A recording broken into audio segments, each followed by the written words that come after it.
This is officially the weirdest design that we've done. So I love this going in and out.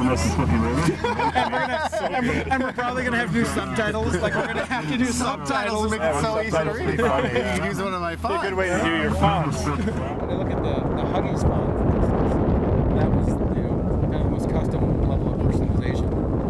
Yeah, it was the appropriate font for the brand, and they used it all over the place, and it was just meant to be. Can you talk about that? Because from the client's perspective, Huggies as a client was not Pampers, and they knew it. Yeah. And what did they say to you? They said they didn't hire you because you were the best font designer. I was not the best font designer. We didn't hire you because you're the best font designer. We hired you because you're the right font designer for us.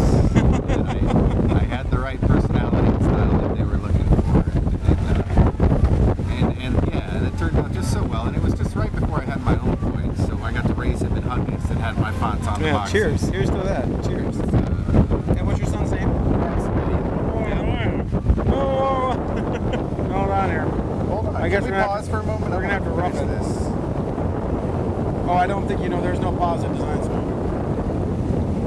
No pause. That's where we get all the funny stuff. I did a lot more work for the Mars company. That was through the BBDO in New York, and our friend Craig Duffney, who's been on Design Smoke. Yeah, fellow design smoker. And Craig obviously is a friend of ours and someone who's aesthetic I really enjoy a lot.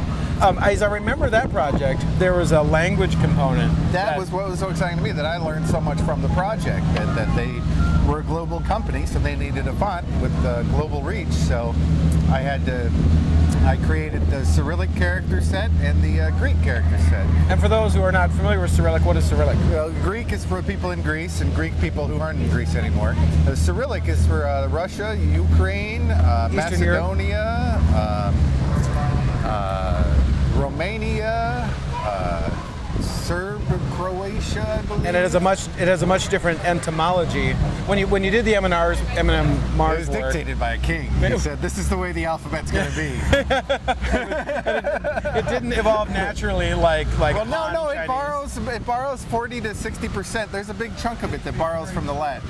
There was somebody else's alphabet he drew upon, and there is an overlap of the same characters. But then he added a bunch of other characters that they needed more. More scrapies. They need more scrapey noises. scrapies. But you had to go to New York, correct? To actually get some I got lessons. both of those in New York, the Type Directors Club. Which is one of my favorite. Cheers to the Type Directors Club. Hey, the Type Directors Club. Off camera, cheers. We're outstanding. Together, Chank. Yeah, and honestly, there have been precious few, long-standing academic design organizations that have embraced new typography the past 15 years, and they're certainly one of them. So hats off to them. Yeah, it's just a really good group of people and a really good vibe, Well, no, there's energy and there's beauty and there's growth in the typographic and world. there's art directors too. It's not just font designers, but there's people who use the fonts too.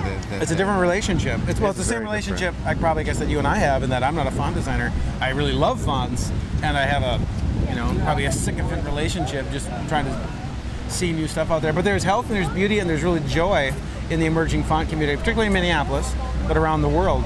And if you embrace that, man, you just find some really outstanding stuff. It's not all good fonts, but it's all really interesting. Yeah, well, it's enthusiastic, it's people doing it because they want to do it, and it's because what they do, it's not a job for many people, there's only 10 or 20 font designers in the country that make a full-time living at it, so it's an unusual occupation. You're in the But there's lots of hobbyists, and the hobbyists do the best work, the people that just do it because they love it, and not the best work, but the most forward-thinking. As with sex, it's usually the hobbyists that do the best work. The same is true for fonts. Now, can you talk a little bit about the films you started to produce? Because you started to do some pretty cool stuff with the Lake Street, the Eat Street font that you made. Right. The movie we made together down in Atlanta, and then the movie that you did, I think in Mankato. And you've been doing that now regularly for the past couple of years. Can you talk a little bit about the films? Because I've certainly been enjoying them as a fan, and they're a great design product, I guess, if you're calling a design product.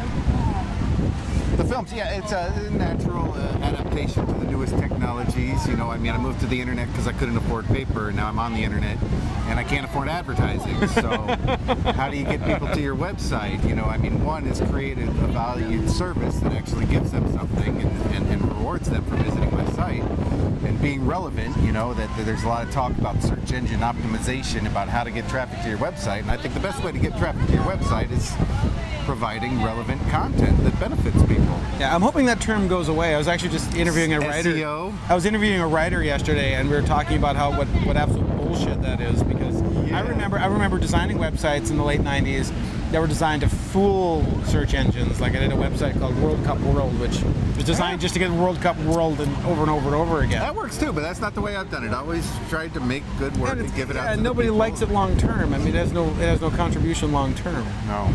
Oh yeah, so now there's YouTube, and if you get lucky and do a YouTube video just right, you get millions of people looking at it. You're an internet sensation, and I'm ready for that because I got the tool for taking the fame and converting it into money. You know, I got the website that processes orders and my distributors that sell my fonts for me. So if I can get people to have an interest in my fonts, you never know when I'm going to create something that works. It hits a chord with humanity. It draws with the them to masses of fonts, humanity. You know? Yeah, you know, and I try all kinds of different things, but the videos are just the latest. And so now I do a lot of font making workshops where I teach people how to make fonts, and we're filming them, and that's how I'm creating content for my site, is working with big groups of designers. Just to narrate right now, we have a really cute little boy trying to climb up. You just want to move over a little bit so you